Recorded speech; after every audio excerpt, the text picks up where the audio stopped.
El tiempo es cerca y es tiempo de velar en oración. Es tiempo de reflexionar profundamente acerca de nuestra vida y de poder pensar qué es lo que Dios quiere para nosotros. Todos ustedes los que traigan su Biblia, y eso es lo bueno de traer la Biblia el domingo, la vamos a abrir en 3 pasajes, porque a continuación voy a desarrollar el inicio de una nueva serie, titulada El desafío de la fe. El desafío de la fe. Romanos 5:3,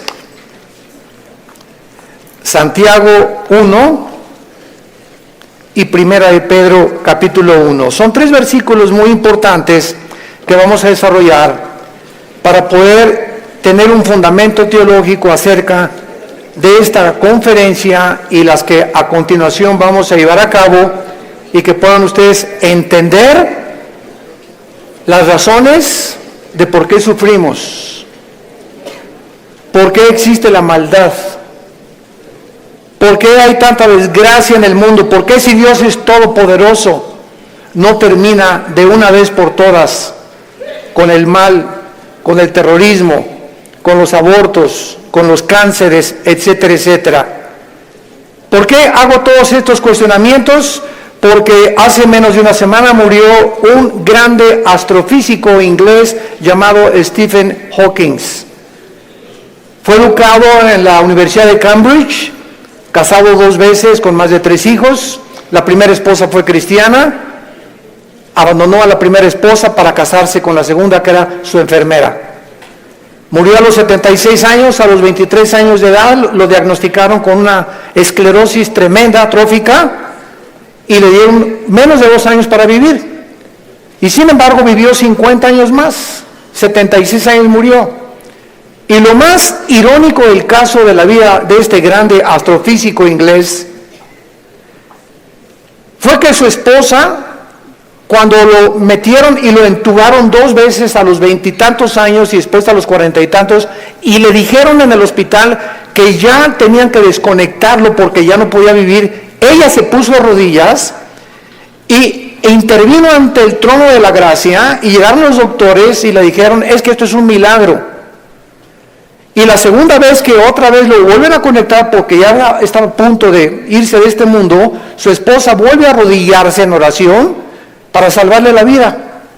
Él supo que su esposa estaba de rodillas orando por él, y cuando él tuvo esta oportunidad de poder decirle a Dios: gracias porque me concedes la vida, se siguió burlando de ella. Y las palabras de él a su esposa fueron las siguientes: yo no hago caso a la religión porque es la ciencia la que nos da la verdad. Me dio mucha tristeza que antes de morir haya muerto negando a Dios y declarando que Dios no es el creador del universo. En ese momento, cuando escuché este programa de televisión, porque fue a través de las noticias que escuché esto, inmediatamente vino a mi mente la vida de más grandes astrofísicos que él, que fueron cristianos. Él argumentó que era porque la verdad estaba en la ciencia, y sin embargo Blaise Pascal, astrofísico francés, escribió cantidad de tratados acerca, y no era un religioso, era un cristiano. Blaise Pascal confesó, y en sus libros lo dijo: Jesucristo es mi Señor y mi Salvador. Nadie se puede comparar en la astrofísica con Blaise Pascal. Y después tenemos a Isaac Newton. ¡Qué tremendo! Isaac Newton, que comienza a postular las leyes de la famosa gravitación, cristiano de los pies a la cabeza, y muere alabando a Dios y dándole gracias a Dios por la muerte de Cristo.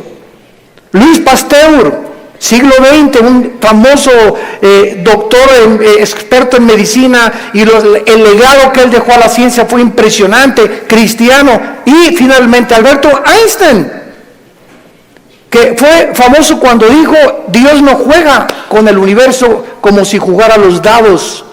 Todos estos hombres fueron cristianos y creían en Dios.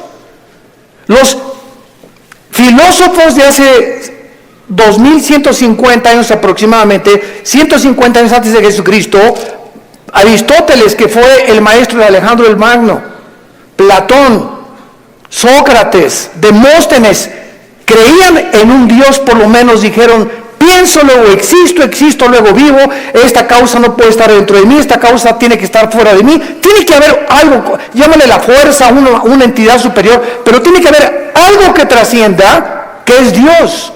Aunque no lo pudieron nunca ubicar, el apóstol Pablo en Hechos 17 se enfrenta con los atenienses filósofos, discípulos de un gran hombre que se llamaba Zenón, y los discípulos eran los epicúreos y los estoicos. Y Pablo en Hechos 17 les demuestra y les dice, ustedes adoran un Dios porque tienen un monumento altísimo que decía al Dios desconocido. O sea, ellos lo único que sabían es que tiene que haber una causa detrás de la existencia del mundo y del universo. Pero llegamos al siglo XX, donde se levantan Friedrich Nietzsche, Jean-Paul Sartre, Bertrand Russell, Richard Dawkins y finalmente este astrofísico que muere diciendo que Dios no puede existir ni ser el creador del universo. ¿Saben ustedes por qué el astrofísico Stephen Hawking negó a Dios antes de morir? Simplemente porque no pudo explicar sus sufrimientos. Su esposa lo dijo, la primera esposa, Stephen está enojado con Dios, con un Dios que no existe. Se amargó contra alguien que no existe. Y siempre estuvo repelando, ¿verdad? Porque si Dios es Dios, no lo sanaba y no lo levantaba de esa silla de ruedas. Hace poco ustedes escucharon el testimonio de Nicky, un muchacho sin brazos y sin piernas. Nació con el puro tronco nada más. Y cuando oye su testimonio dice que a los 8 o 9 años de edad, como no podía suicidarse, se metió y con la boca abrió la llave del baño para ahogarse. Y en ese momento él reaccionó y dijo, ¿pero qué es esto? Y comenzó a gritarle, Dios, si existes, dime la razón por la cual me trajiste hacia el mundo, sin brazos y sin piernas. Y entonces él entrega a los 11, 12 años de edad su vida a Jesucristo, y no se imaginan ustedes los millones de almas que este muchacho, Nicky se apellida, ¿verdad? Nicky ha ganado en el mundo. Aquí lo tuvimos en México y mi esposa y yo, su esposa es mexicana, y se han discipulado con nosotros desde hace muchos años, la esposa de él y la familia de ella también. Ahora ya van a ser papás otra vez, así como lo ven, pero juguetón. Gracias a Dios por su vida. Entonces, podríamos nosotros realmente, porque esta es la espada y este es lo que esgrimen los ateos. Los escépticos, los agnósticos, es que, ¿por qué si hay un Dios, hay un sufrimiento? ¿Por qué es? Entonces, como no pueden entender y no tienen respuestas, y no las van a tener fuera de la Biblia, se encierran en una cárcel, y en lugar de que este hombre hubiera podido escuchar a su esposa, bueno, ok, tú me dices que es un Dios, dime por lo menos, o explícame por qué permite el sufrimiento, pero ni siquiera quiso hacer eso. Negó completamente todo contacto con la Biblia. Y esta es la razón de esta serie que me he propuesto comunicarles a todos ustedes y a todos los que nos escuchan a través de las redes sociales, porque es el tiempo que seamos luz. El mundo está pidiendo respuesta a los políticos, astrofísicos, ateos, agnósticos, escépticos, etcétera, etcétera. Las universidades en Latinoamérica están llenas de ateos, infectando las mentes de nuestros hijos, incitándolos a una revolución, incitándolos a la violencia, porque ellos creen que a través de esta violencia y de este idealismo pueden ellos hacer un cambio en México social, o en Veracruz, o en cualquier otra nación. ¿Por qué? Porque hay un idealismo en la juventud que no tiene respuestas, y nosotros somos la luz del mundo. Ya es hora que brillemos, y es hora que levantemos la lámpara. Todos los 70s, 80s y 90s del siglo XX persiguieron a la Biblia, persiguieron al cristianismo, persiguieron a los pastores en Latinoamérica. Yo recuerdo cuando fui a la universidad a la conferencia en la Facultad de Filosofía y Letras, cómo querían burlarse todos. Ay, ya llegó el padrecito, así me decían, ya llegó el padrecito. A ver de qué nos va a hablar el Padrecito, porque como ellos no tienen respuestas, creen que nosotros tampoco las tenemos. Y cuando nos enfrentamos a auditorios y les demostramos que hay más evidencias científicas en la creación bíblica que en la famosa teoría de la evolución. Cuando alguien te diga y tú le preguntes, bueno, ¿cuál es tu punto de vista, tu perspectiva de cómo te imaginas que creó el universo? ¿Qué te van a contestar? Pues por ahí anda una enseñanza, una ideología que se llama el Big Bang, o la grande explosión traducida. ¿Y qué significa esto? Que pues los físicos y se imaginan, porque no se puede probar científicamente, que pues comenzó con una explosión en el universo. Y entonces de esa explosión se formó todo lo que nosotros vemos. Cuando las propias leyes de la física, la primera y la segunda ley de la termodinámica, contradicen el Big Bang. Virgen del Socorro. Me atrevo a decir esto. La misma física que dice la primera ley de la termodinámica, nada se crea ni se destruye, la segunda ley, todo tiende al desorden, a la oxidación, a la destrucción, a la corrupción. Nunca del desorden se ha formado el orden, por el amor de Dios. Entonces, ¿cómo podemos estar defendiendo una teoría que la aceptamos ciegamente? Porque mi maestro me la enseñó. Porque tu maestro no tiene ninguna otra explicación. Y como dijo Don Teofilito, como decimos aquí en México, ni la tendrán si no vienen a la Biblia. Porque por medio de la ciencia y por medio de la intelectualidad, que es limitada, el ser humano no puede traspasar y trascender la dimensión espiritual, la dimensión del mundo invisible. Entonces el intelecto choca contra las cosas que no entiende y al llegar ahí se vuelven locos. Entonces no puede el ser humano comprender la inmensidad del universo que nos rodea, ni los caminos ni los pensamientos de Dios, porque son más altos que los nuestros. Dios tuvo que bajar hace 2000 años en la persona de Jesús para Él comunicarnos y revelarnos los secretos que se encuentran detrás de su universo, de su soberanía, de la tierra, de dónde venimos, los animales, la genética y la ciencia, que continúan como demostrando y comprobando simplemente que la Biblia tenía la razón. Y es hora de hablar, y es hora de tener una confrontación directa, porque el mundo se está hundiendo en la confusión teológica, en la confusión ideológica. Los gobiernos los invitamos al próximo desayuno en junio, ya les dieron su volante, titulado El fracaso de los gobiernos humanos. Otra vez, ¿verdad? Vamos a examinar todos los gobiernos, nazismo, fascismo, monarquías, democracias, etcétera, etcétera. ¿Por qué ninguno ha funcionado? ¿Por qué siguen peleándose? ¿Por qué ahorita ya los partidos políticos en todas partes del mundo, ya sus convicciones, los estatutos en los que formaron sus partidos están deshaciéndose y contagiándose con el otro? Es como si nosotros dijéramos, soy cristiano pero me voy a juntar con los mormones y con los musulmanes. Cuando los principios de los musulmanes, los principios de los mormones y el cristianismo se contradicen unos a otros. Entonces, ¿creo realmente que mis convicciones son reales y es la verdad? ¿O necesito otras ideologías porque no estoy seguro de lo que yo creo? Es una tristeza, se están derrumbando ante nuestros ojos todas las ideologías y todas las filosofías del mundo. Los sistemas de pensamiento están confundidísimos como jamás lo habían estado. Gubernamentalmente, teológicamente, filosóficamente, económicamente, es una confusión en el mundo tremenda. Es el estrés por el cual vive la gente, es una incertidumbre de dónde está la verdad, dónde está la luz, quién tiene la verdad. Tú dices que en aquella religión, tú dices que en aquella religión. Discúlpame, en ninguna religión, en la persona de Jesucristo. Porque tú puedes tener X religión sin tener la verdad, ni tener al Hijo de Dios en tu vida. Él fue el que vino y nos dijo: no los católicos, no los evangélicos, no los nazarenos, no los mormones. Jesús dijo: yo soy la verdad. Y cuando Él entra a tu vida, se te caen las vendas. Y de alguna forma el entendimiento se nos comienza a expandir. Y solo Dios, el Espíritu Santo, puede hacer que nuestra mente se abra para que cuando vengamos a la Biblia podamos entender, porque la Biblia, el autor es el Espíritu Santo, necesito al Espíritu Santo morando en mí para comprender los pensamientos de Dios.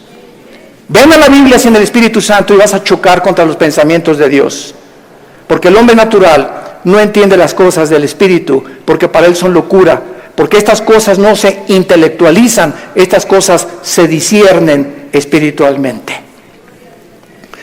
Veamos estos pasajes a continuación que nos van a servir de base para poder dar una explicación y comenzar ya a levantar la bandera de la fe. Dice en Romanos 5, versículo 3, y no solo esto, sino que también nos gloriamos en las tribulaciones, sabiendo que la tribulación produce paciencia.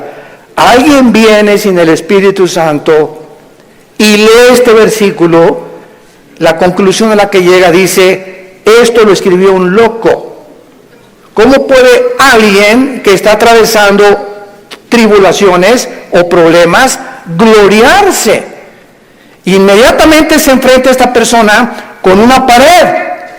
Pero es que esta persona no entiende que las próximas palabras es que estas tribulaciones y estos sufrimientos, Dios los está usando para formar nuestro carácter, que si no sufrieras, de otra manera no podrías aprender muchas cosas en la vida que solamente a través del sufrimiento se aprenden.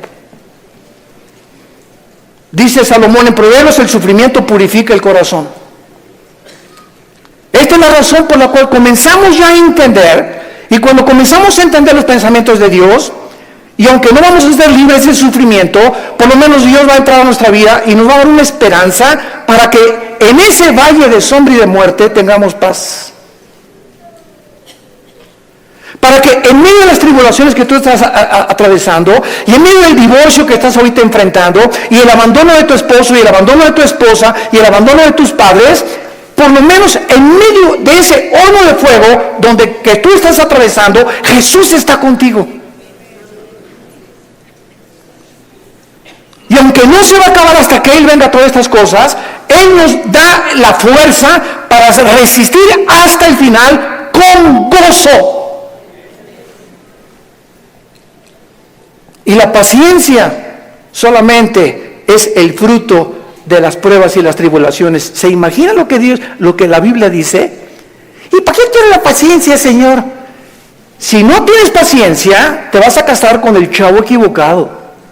Si no tienes paciencia, te vas a casar con la muchacha equivocada. Si no tienes paciencia y eres una persona impulsiva que compras y vendes, etcétera, etcétera, sin meditar ni reflexionar nada, vas a comprar la casa equivocada, el carro equivocado, el viaje que Dios no quería que hicieras lo vas a hacer por tu impaciencia, porque por naturaleza somos impacientes. Entonces la Biblia nos comienza a abrir los ojos y nos dice, espérame tantito, la paciencia es una virtud elemental para que puedas tomar decisiones y no te arrepientas el día de mañana. Pues yo quiero la paciencia, Señor. Viene entonces el fuego de la prueba. No tengas miedo de las tribulaciones. Mi esposo, hermano, parece un martillo conmigo, y duro, y duro, y duro, y duro. Hermana, pues mientras más, te está haciendo tu esposito, sin que te des cuenta, estás desarrollando una capacidad para aguantar. Que si no quieres hacer eso, pues sácate un cuchillo y vete sobre él entonces. Y acaba con tus problemas. Hace muchos años, quiero irme con mucha calma con estas conferencias porque son muy importantes y tratar no se imaginan, oren por nosotros, por mi esposa y por nosotros, nuestros hijos.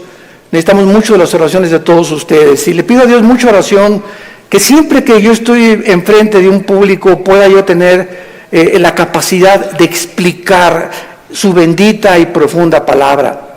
Hace muchos años había un dramaturgo inglés llamado Oscar Wilde. Y él hizo muchísimas obras de teatro. Yo me acuerdo, tenía como 18, 19 años de edad. Formé parte de un elenco teatral llamado Hamlet. Y en una de las cosas que yo tenía que declarar durante el escenario, en el teatro, representando a Hamlet, ¿verdad? Dice así la obra de William Shakespeare: morir, dormir, no más. ¿Qué es más levantado para el espíritu? ¿Levantar las armas contra un piélago de calamidades y haciéndole frente a acabar con ellas? ¿O esperar el sufrimiento y dormir y morir, no más? En otras palabras, este dramaturgo, que no era cristiano, pero creía en Dios, Oscar Wilde, y tenía problemas morales, ¿verdad? No nos vamos a meter con eso ahorita. Oscar Wilde pudo entender que en la vida es o mueres o vives. Ahora, escojo vivir, aguántate. Decía mi papá, no chille, agarre piedras. Estamos vivos, no es Disneylandia, por el amor de Dios, ya madura. No es Reino Aventura. No estamos en el milenio todavía, estamos en un mundo de una raza humana caída, donde hay pecado, muerte, oscuridad, sombras, tristeza, enfermedades, violencia, etcétera, etcétera. Y vamos a través de esta serie a explicar por qué permitió Dios esto, y nos vamos a dar cuenta, cuando veamos la explicación de Dios, vamos a levantar las manos, te voy a decir: Señor, profunda es tu sabiduría y tu gracia y tu misericordia. Cuán profundos son tus pensamientos. Y yo era como era porque no entendía. Ahora entiendo, Señor, y te alabo y te bendigo. Y va a venir una paz sobre tu vida que sobrepasa el entendimiento, que te va a dar la fortaleza de seguir viviendo para Jesús. Y este es el propósito de esta serie que he tratado de preparar para todos ustedes y los que nos escuchan. Las tribulaciones nos producen paciencia. Necesitamos la paciencia. La segunda es Santiago capítulo 1, versículo 2 y 3. Santiago capítulo 1, 2 y 3. Hermanos míos, otra vez parecía que estuviera loco Santiago, de cual fumó. Tengan por sumo gozo cuando se hallen en diversas pruebas. ¿Quién puede llegar a esa conclusión, verdad? Gózate cuando te corran de tu trabajo. Gózate cuando pierdas tu casa. Gózate cuando tienes algún problema, ¿verdad? ¿Por qué me voy a gozar? Porque esa prueba que estás atravesando está produciendo paciencia. Otra vez, Santiago está de acuerdo con Pablo para poder, con diferentes palabras, decirnos que las pruebas producen paciencia. Entonces tú llegas a tu casa con tu esposa: ¿qué crees, mi chenchita? ¿Qué, mi amor? Estás tan contento, te veo, te ascendieron de puesto. No, mi amor, al contrario, me corrieron. ¿Quién podría reaccionar así? Nadie, ¿verdad? Ni marihuano. Nadie podría reaccionar de esa manera, más que un cristiano que vive en el Espíritu.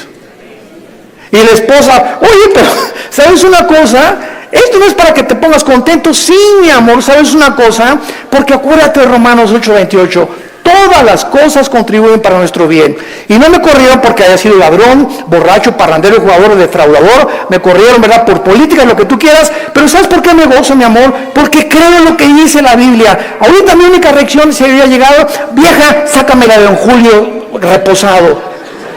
Y vamos a ponernos los dos hasta atrás. Esta vida no vale gorro. Vamos a divertir, que nada, y que Dios ni que cristianismo. Esa es la otra reacción.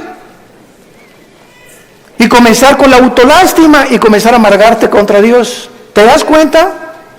Entonces, en lugar de que tomemos esa actitud, la Biblia nos muestra que nos enfrentemos a los problemas con otra actitud, porque cuando Dios ve que tú enfrentas esa actitud y que tú llegas a tu casa y: Señor, gracias, te alabo, yo no entiendo por qué me corrieron, lo único que sé es que tu palabra dice: no desmayes, no tengas miedo, yo soy tu Dios, nunca te dejaré, nunca te abandonaré.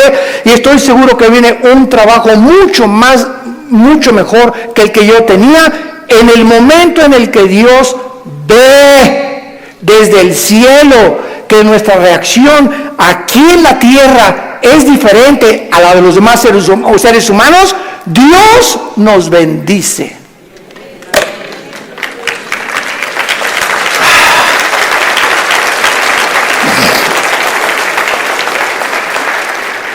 Porque sin fe,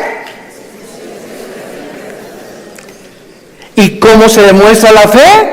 Actuando al contrario de nuestros sentimientos y emociones. Hebreos 11:6. Y el versículo 1 de Hebreos 11 dice, y la fe es la certeza de lo que se espera, la convicción de lo que no se ve. Veamos y metamos aquí un microscopio. La fe está relacionada con el futuro y con lo invisible. Es una certeza, es una seguridad de algo que está adelante de mí, que estoy esperando, y aunque yo no lo vea, estoy seguro que viene a mi vida. Y además estoy tan convencido, aunque no lo vea. La fe, si no es algo que tú estás esperando y no estás convencido, tu fe es la fe de los demonios. Dice Santiago capítulo 2 que los demonios también creen. Yo creo en Dios.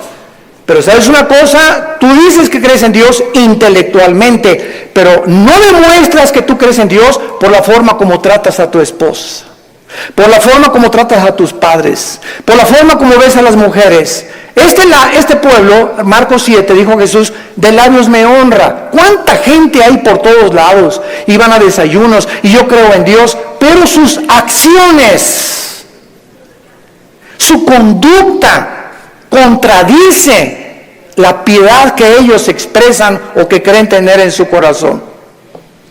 Entonces te vuelves un hipócrita, te vuelves un falso cristiano, porque la fe tiene que, dice Santiago, sin obras no es fe. La salvación es por la fe, pero la forma de demostrar que esa fe es salvífica, que realmente nos ha transformado, es cuando vemos que ha transformado mi vida.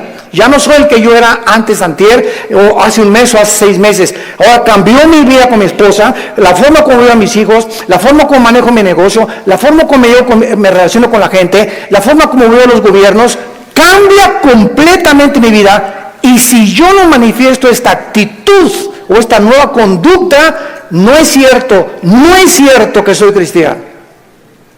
Y lo vamos a ver en el tercer pasaje, 1 de Pedro capítulo 1. Y ahí vamos a comenzar nuestra serie. Esta es la introducción. En 1 de Pedro capítulo 1, versículo del 6 al 9, escribe el apóstol Pedro, y los recipientes de esta carta eran judíos perseguidos por Roma. Esta carta fue dirigida a cristianos que están siendo perseguidos o sufriendo por su fe, en lo cual vosotros os alegráis, aunque ahora por un poco de tiempo, si es necesario, tengáis que ser afligidos en diversas pruebas, para que sometida a prueba vuestra fe, mucho más preciosa que el oro, el cual, aunque perecedero se prueba, con fuego se hallar en alabanza, gloria y honra, cuando sea manifestado Jesucristo, a quien amáis sin haberle visto, en quien creyendo, aunque ahora no lo veáis, os alegráis con gozo inefable y glorioso, obteniendo el fin de vuestra fe, que es la salvación de vuestras almas. En otras palabras, y este es el tercer principio espiritual de nuestra serie, la fe de todos aquellos que han dicho: Jesús, entra en mi vida.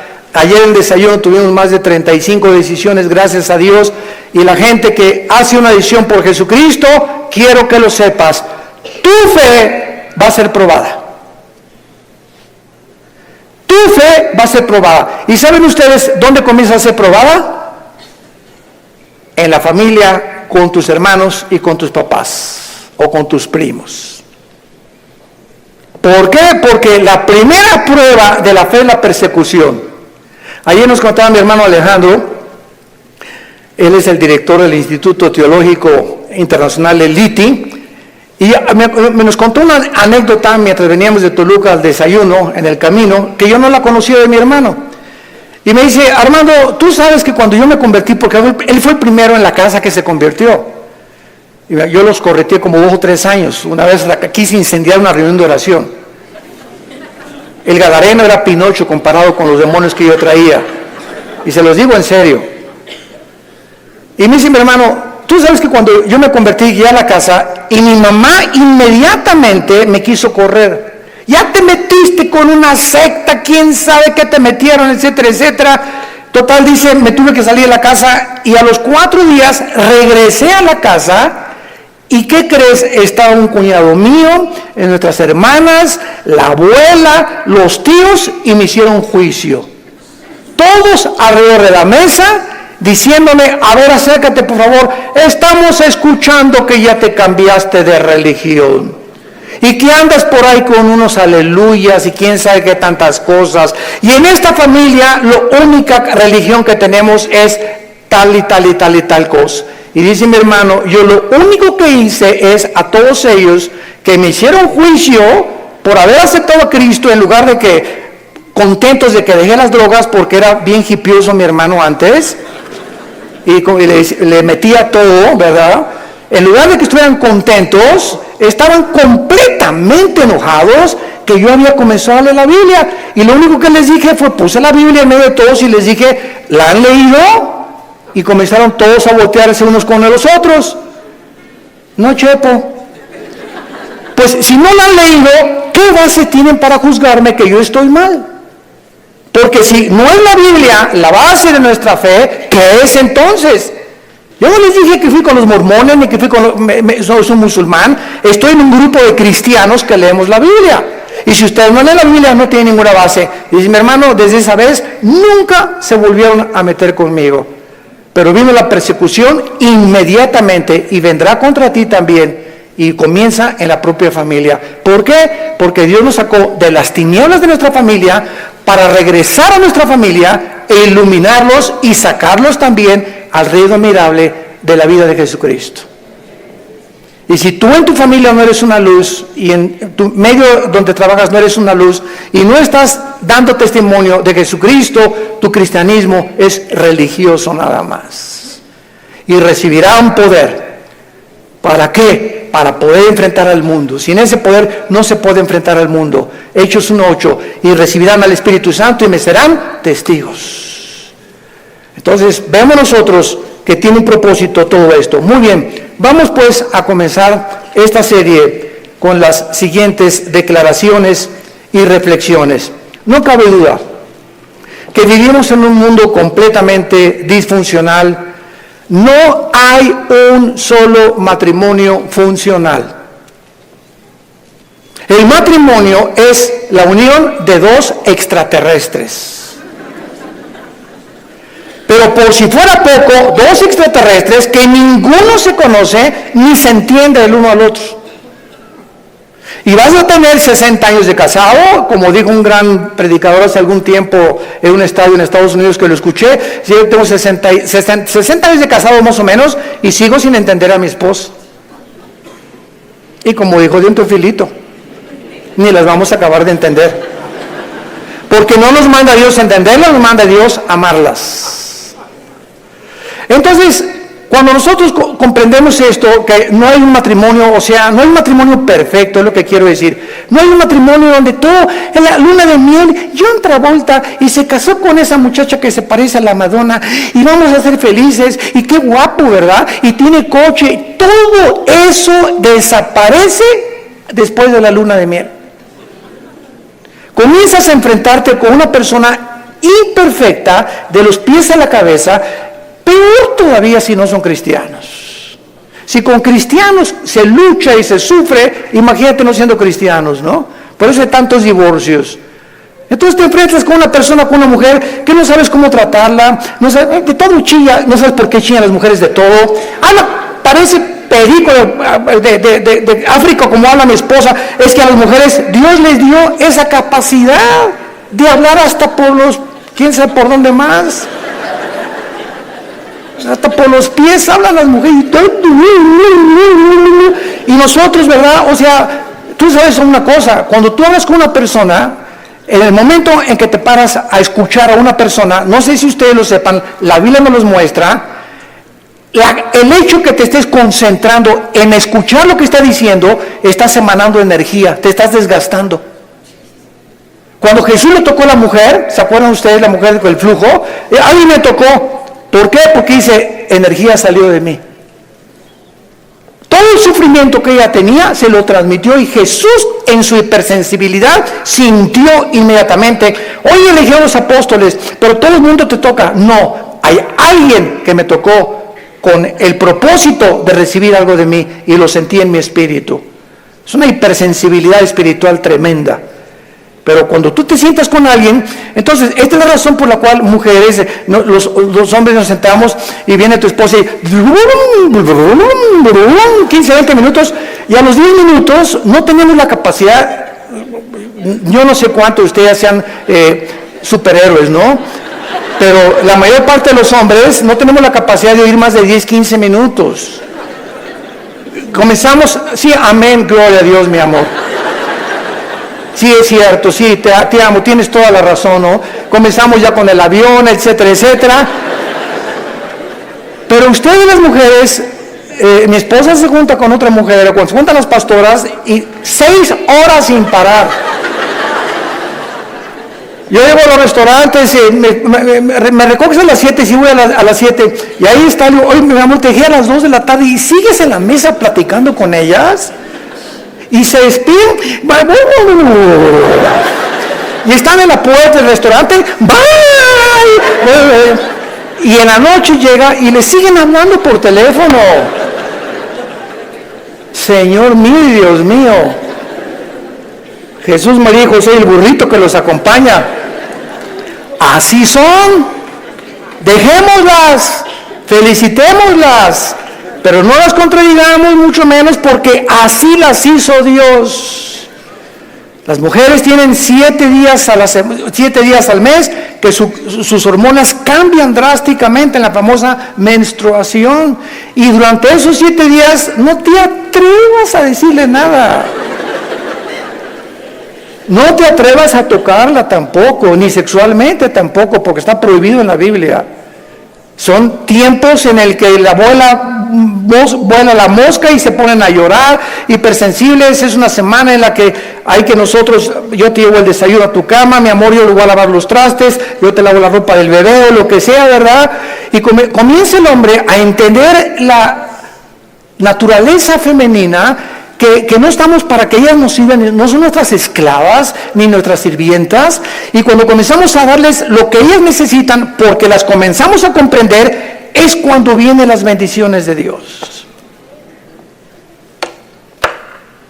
Es cuando vienen las bendiciones de Dios. ¿Por qué estamos haciendo así? Y no somos mandilones, eso no es ser mandilón, lo hacemos porque Dios nos dice, ama a tu mujer como yo te amé desde la cruz. Con un amor sacrificial. Y cuando yo debo sacrificarte por tu esposa, te voy a bendecir como no te imaginas. Porque el mal que le hagas a tu esposa, se te regresa. Es como un boomerang. Se te regresa, dice en Efesios capítulo 5. Nadie aborreció su propia carne, sino que la cuida y la sustenta como Cristo a la iglesia. El daño, las groserías, los gritos, el adulterio mental que traes contra tu mujer, se te regresa y detiene las bendiciones de Dios. Y vas a comenzarte a encontrar desesperado, ya no te puedes gozar en las pruebas, ni en las tribulaciones, ya no tienes paz, ¿verdad? ¿Por qué? Porque necesitas otra vez venir a la cruz y pedirle perdón a Dios por la forma como has tratado a tu compañera, a tu amante, a tu esposa, a la madre de nuestros hijos. Ahí viene. ¿Por qué lo hacemos? Por la fe. Y sin esta fe es imposible que yo agrade a Dios. Vivimos un mundo disfuncional, tenemos que entender esto. Y todas estas circunstancias nos hacen volvernos a la pregunta, que es la que vamos a desarrollar en esta serie: ¿por qué Dios no detiene la maldad? Muy buena pregunta, muy válida filosóficamente. ¿Por qué Dios no detiene tanta destrucción y tantos sufrimientos? Es la pregunta que permanece en las mentes de la mayor parte del ateísmo, y muchas veces no solamente los ateos, sino también de los mismos cristianos.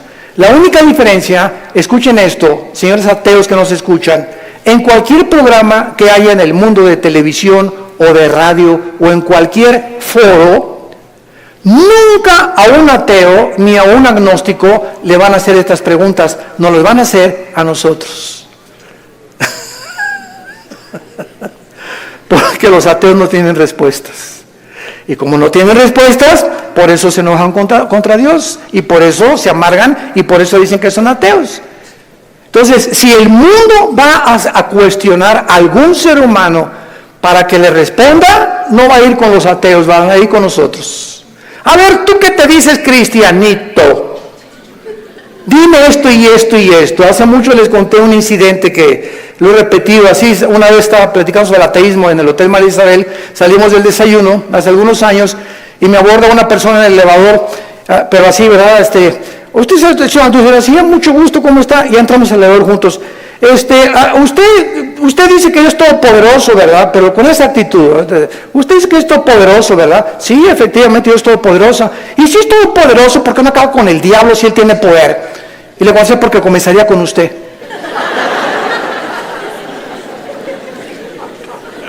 Dele gracias a Dios. Le cambió completamente su perspectiva, ¿no? O por lo menos ya le di tarea para ir reflexionando ya a su casa, de que hay respuestas y que si realmente Jesús hubiera venido o ahorita acabara con la maldad, acabaría con todos, porque perverso y engañoso es el corazón de todos los seres humanos. Entonces démosle gracias a Dios que no lo ha hecho y que en su paciencia, dice en 2 de Pedro capítulo 3, está esperando para que todos o la mayor parte de los seres humanos se arrepientan antes de que juzgue severamente este mundo. Muy bien, entonces por causa de no tener estas respuestas que demandan sus mentes finitas, cuando una persona astrofísico o ateo demandan respuestas, no se ponen en la posición honesta de decir, bueno, ok, yo ando buscando por qué el sufrimiento y la maldad, pero me voy a poner en una posición honesta. Yo soy un ser humano, amén, lo soy. Si soy un ser humano y si existe Dios, es lógico, vamos a decir una línea lógica elemental, es lógico que sea un ser sobrenatural y sería imposible poder comprender los pensamientos, así como un niño no comprende los pensamientos de su padre, ni de un filósofo. Aunque es el mismo cerebro, no está desarrollado el niño de 6 años como el de uno de 25 años de edad. Entonces, siguiendo esta línea de lógica, si existe un Dios, tiene que ser mucho, mucho más grande. Entonces, yo estoy ante un universo lleno de misterios, estamos llenos de misterios. Si hay extraterrestres, si no hay extraterrestres, si existen los hoyos negros, si no los hoyos negros, si es el otro, que cómo comenzó el universo, de dónde venimos, bla, bla, bla. Estamos llenos de misterios. Entonces, estos misterios no voy nunca a comprenderlos con la mente de caracol que tengo, porque si existe Dios, es un ser hiperdimensional. ¿Qué necesito? Buscar dónde lo puedo encontrar. Si existe un Dios, ¿dónde lo puedo encontrar?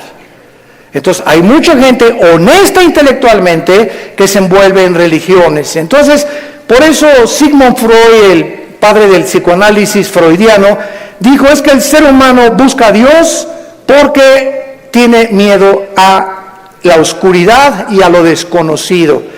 Y entonces este temor inconsciente, escribió Freud, es lo que impulsa a muchos seres humanos a buscar a un Dios. Se equivocó completamente, porque aun cuando fuera así y me está guiando el temor a lo desconocido, dice la Biblia, me encontrarás porque me buscarás con todo tu corazón. Yo les confieso en mi caso particular, a los 25 años de edad me encontraba yo en un momento existencial en mi vida, que estaba yo en el lodo, así estaba yo en el suelo completamente. Anduve buscando en tantas religiones y por acá y por allá, también experimenté con algunas drogas, era borracho, parrandero, jugador, mujeriego, me decían el aventurero de Tlalnepantla, aunque no vivía en Tlalnepantla. Y a través de esta crisis existencial, mi hermano ya se había convertido en mi hermano Alejandro. Y caí de rodillas un día porque y los amenacé, llegaba mi hermano con los cristianos, Armando, arrepiéntete, mira, ustedes están locos. Y llegaban ahí, ¿verdad? Y hasta comenzaron a peinar, en ese tiempo se comenzaron a peinar como Jesús, así, y se ponían hasta unas túnicas blancas y me parecían locos, freaks, como le decimos en inglés, ¿no? Y dije, no, están más locos que nada, es la nueva onda, ¿verdad? Y peace and love y todo así, amorosos y todo, no me convencían.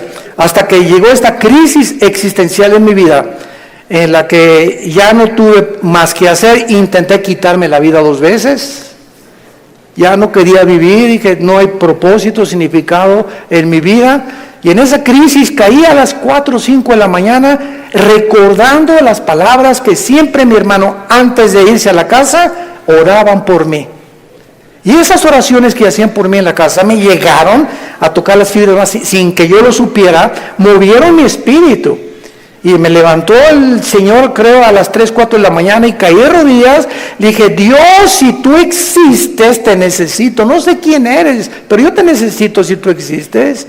Y si es verdad que es tu Hijo, al quien tú escogiste y en quien el cual tenías tu complacencia y lo mandaste para que lo oyéramos a Jesús, no dijiste que oyéramos a Buda, ni a Mahatma Gandhi, ni a Mahoma. Tú dijiste a él oír. Si es Jesús, yo lo necesito en mi vida. Le hablé a mi hermano a las 4 de la mañana, pasó por mí a las 5 de la mañana, me llevó a la casa de un misionero bautista con un corazón impresionante por el amor de las almas, y ahí estuve yo en un mes de febrero, marzo, ¿verdad?, de 1974, caí de rodillas junto al piano, que era un músico misionero, y le grité a Dios. Me comenzó con la Biblia, por cuanto todos han pecado y son apartados de la gloria de Dios, la paga del pecado y la muerte, Juan 3:16, Dios te ama, etcétera, etcétera, y comencé a llorar y a llorar y a llorar y a llorar durante 40 minutos llorando.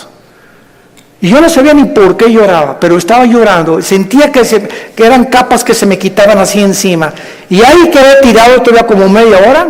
Ya me dijo el misionero, dijo, vamos a dejar a tu hermano aquí solo en mi estudio. Ya salí yo y sentí como que me habían quitado, ¿verdad?, todas las frustraciones y desilusiones y traiciones que traía, y mentiras de todo lo que, programas virulentos que el mundo me puso. Y fue la forma en la que Jesús me dijo, ¿verdad?, tú eres a quien tú estás persiguiendo. Y de ahí en entonces, ¿verdad?, mi vida fue cambiada radicalmente. Yo supe que había llegado al final de mi vida y que si Él era Jesús, yo tenía que dedicar mi vida a Él. No había ninguna aventura más grande en la cual un hombre pueda aventurarse a vivir más que conocer a Dios. No hay una aventura más grande. Conocerle es el más grandioso afecto de nuestros sentidos y amarle el más grande de nuestros propósitos. A los 3 años de que comencé a trabajar yo en la hotelería, era gerente del hotel, el que acabamos de ir ahorita en la reunión de los pastores en Acapulco, enfrente de la Diana. Estuve de gerente como 1 año, gerente en el Hotel Camino Real de Polanco, etcétera, etcétera. Y le dije a Dios, me voy de misionero. Yo creí que Dios me había llamado para otra cosa, me fui de misionero y me fui a la sierra de Oaxaca, entre la costa chica y la costa grande, entre Oaxaca y Guerrero. 3 años durmiendo en pisos de adobe. Mi cojín era un ladrillo envuelto en periódicos y me tapaba en la noche con periódicos, con los indígenas. Yo creí que me había llamado Dios para ser misionero, porque los misioneros que conocí en Acapulco me mandaron para que yo fuera, y lo único que me daban era un cheque de $100 al mes. Comíamos lo que pescábamos, las almendras que arrancábamos y los mangos que quitábamos de los árboles durante 3 años de mi vida. Y ahí conocí la máxima de las pobrezas. Más pobre no puede ser. Yo dormido en camas de piedra, hermano, te gané. Eran covachas, estas eran chozas de adobe. Y además había un pueblo ahí que se llamaba El Ciruelo, cerca de Tejucunicuilapa, en la Costa Chica, que era de leprosos. Y me acuerdo que un día me dijeron, ¿por qué están tapados así? Es que son leprosos. Y yo creí a las 2 de la mañana que Dios me había llamado a morir con lepra. Y le dije a las 2 de la mañana, Dios, si ese es mi destino, Señor, aquí estoy. Yo no sabía ni qué contagios era la lepra, ni conocía mucho de la lepra, pero yo creí que Dios me había llamado para morir como un leproso. Y ya, ¿verdad?, pasaron los 3 años, regresé a Acapulco, comencé a predicar, a fundar movimientos de estudios bíblicos en las casas. En 1979 la organización del famoso evangelista, que vamos a orar por él, Luis Palau, se está muriendo de cáncer, por cierto. Tiene cáncer en los pulmones, Luis Palau. Me hablaron a formar parte del equipo de Luis Palau.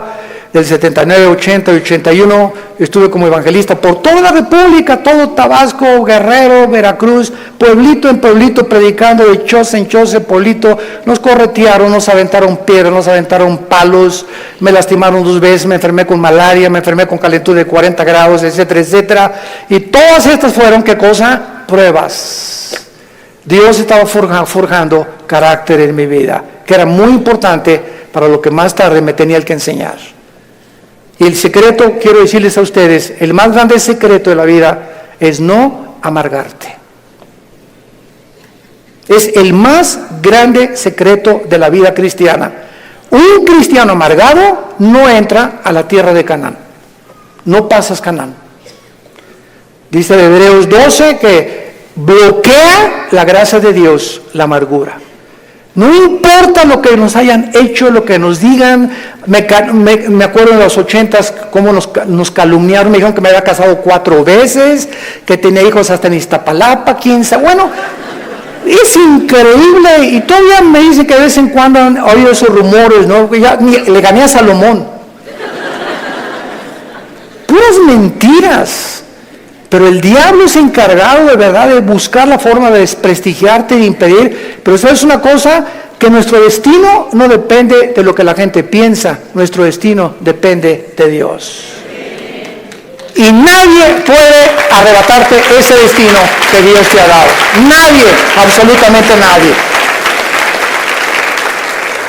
Y para terminar, sí existen respuestas, y mientras todo se aclara, y mientras nuestra poca y chica y limitadamente intelectual comprende, y ahorita comenzamos ya con el Espíritu Santo a entender muchas cosas más que sin el Espíritu Santo imposible poder comprenderlas, Dios nos deja 2 consuelos. El primero, la resurrección de nuestra vida. Vamos a volver a vivir. Hijo, ten calma. No importa lo que estás pasando, cuando tú mueras y resucites, vas a tener el cuerpo que anhelabas tener. Si eras chaparrito y pelón, vas a ver el cuerpo que te voy a dar. Si te decían la tintorera de Tlanepantla, vas a ver la belleza que te voy a dar. Y lo que hemos sufrido, las enfermedades, todo lo que pasemos aquí, no nos imaginamos. Y la esperanza de que vamos a tener un cuerpo fue que Jesús se levantó de los muertos. Él es la esperanza y la gloria de nosotros. Vamos a volver a vivir. Y todo lo que hayamos sufrido y lo que hayamos afligido, y si acabaste en silla de ruedas o no silla de ruedas, o con cáncer o no cáncer, o lo que hayas pasado, no va a ser comparable con las glorias que en nosotros se van a manifestar.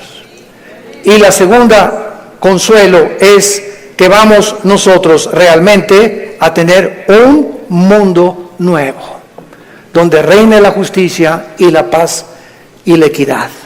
Viene ese mundo que anhelamos y que queremos cambiar por las revoluciones armadas, por la guerra, por la política, por la educación. De ningún esfuerzo humano el mundo va a cambiar hasta que Jesucristo regrese con todos nosotros a establecer su reino milenial. La pregunta en esta mañana es la siguiente: ¿estás tú preparado si tú murieras esta noche para encontrarte con tu Dios? ¿Estás preparado? ¿Estás seguro que tienes a Jesucristo? Asegúrate en este momento recibiéndole como tu Señor y Salvador. Inclina tu cabeza y dile estas palabras. Señor mío y Dios mío, aún no te entiendo, pero he comprendido que no necesito entender todas las cosas, más que una sola: te necesito. Sé que tú en la cruz enviaste a tu Hijo a pagar con su sangre por mis pecados, y que la resurrección de Jesucristo transformó el imperio romano, transformó la historia humana, al grado que la historia se cuenta antes y después de la vida de Jesús. Señor Jesús, gracias por esta muerte en mi lugar. Creo que con tu sangre pagaste lo que yo no podía pagar jamás. Y creo, como resucitaste de los muertos, que estás vivo. Y en este instante te pido, porque creo que vives, que entres a mi corazón. Señor, te necesito. Yo sé que con el tiempo comenzarán a caerse las cortinas de mi mente y comenzaré a comprender más y más cosas que ahora no entiendo, pero lo único que sé es que te necesito, que moriste en mi lugar y que nunca me dejarás ni me desampararás. Te recibo como mi Señor y mi Salvador. Amén. ¿Qué haríamos sin la Biblia? ¿Qué haríamos sin este maravilloso libro? El libro de los libros. Todos ustedes en esta mañana que por primera vez han hecho esta oración, nos gustaría bendecirles y saludarles. Y si tú en esta mañana hiciste esta oración por primera vez, ahí desde tu lugar te pido que te pongas de pie. Párense los que hicieron esta oración invitando a Cristo a sus vidas. Gracias a Dios. ¿Cuánta gente? Que Dios los bendiga. Gracias. Muchas gracias. Gracias, joven. Que Dios te bendiga. Alguien más. Que Dios la bendiga. Gracias a Dios. Allá atrás también. Muchas gracias. Gracias, Señor. Gracias, señorita. Gracias, joven. Que Dios te bendiga. Gracias, Padre, por todas estas personas, estas nuevas almas que vienen a la cruz. Nos ponemos de pie para recibir la bendición pastoral.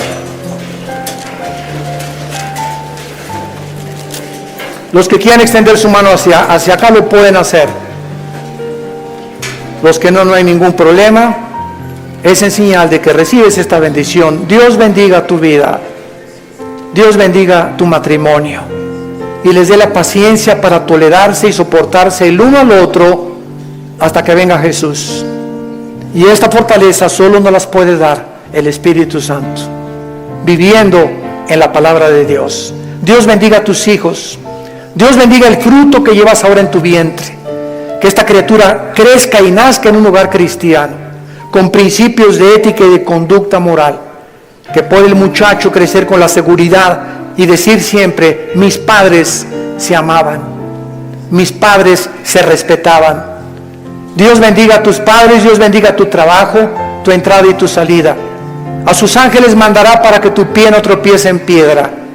Él te llenará el conocimiento de su voluntad con toda inteligencia y sabiduría espiritual, para que andes como es digno de Él, llevando fruto en toda buena obra y creciendo en el conocimiento y la gracia de Dios.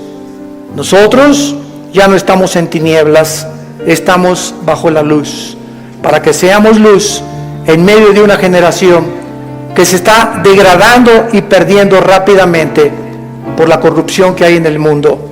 Que esa paz que sobrepasa el entendimiento, guarden ahora tus pensamientos y tu corazón. En el nombre de Jesús les bendecimos. Amén. Que tengan paz. Vida Nueva para el Mundo se sostiene y propaga el mensaje de salvación de Jesucristo gracias a Dios y a tus donativos. Llevemos juntos el Evangelio de Jesucristo al mundo entero. Realizamos eventos, seminarios, congresos y diferentes programas para dar a conocer el mensaje de salvación y el poder de nuestro Señor, transformando y edificando vidas de mujeres, hombres, niños alrededor del mundo. ¿Qué pasa cuando decides hacer tu donativo? Aunque no puedas llevar la palabra personalmente a todo el mundo, de esta forma lo estás haciendo. Con tus donativos o aportaciones, estás sembrando y formando parte de lo que Dios está haciendo en su vida. Estás ayudando a traer luz a la oscuridad, paz al conflicto y esperanza a los que no tienen amor. Dona desde México.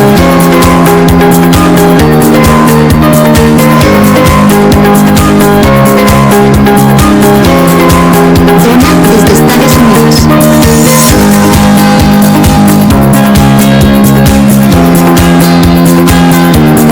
Para el resto de donaciones de otras partes del mundo, www.vidanuevaparaelmundo.org.mx/dona. Estamos cumpliendo la gran comisión. Por tanto, vayan y hagan discípulos a todas las naciones, bautizándolos en el nombre del Padre, del Hijo y del Espíritu Santo, enseñando mandándoles que guarden todas las cosas que les he mandado. Y he aquí, que yo estoy con ustedes todos los días hasta el fin del mundo.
smile. I know you are doing hard work to make things possible. I want to let you know that I am with you, and I will be forever. Every little thing related to you make me smile. I know you are doing hard work to make things possible. I want to let you know that I am with you, and I will be forever. When you talk, I want to listen to you for hours. When you are there beside me, I feel like looking at you all the time. My love for you will never really change. Just want to tell you that you mean a lot to me.